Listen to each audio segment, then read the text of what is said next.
Kennedy has facilitated sweeping cuts for programs and staffers alike.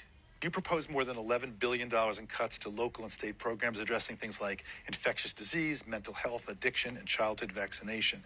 Did you personally approve those cuts? No, I'm not familiar with those cuts. We'd have to go.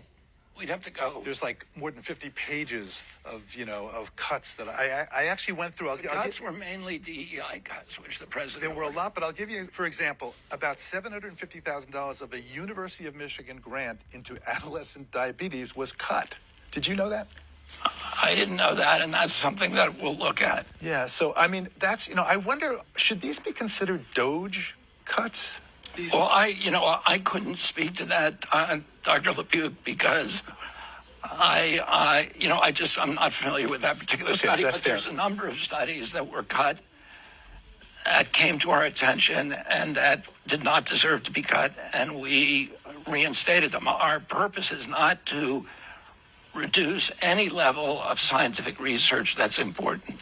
But with billions. So most of the cuts were not to DEI initiatives. Only about $350 million was cut to about 500 grants related to those issues. But there was over $11 billion cut to a whole host of other issues, and a bunch of divisions gutted, and 20,000 employees have been let go.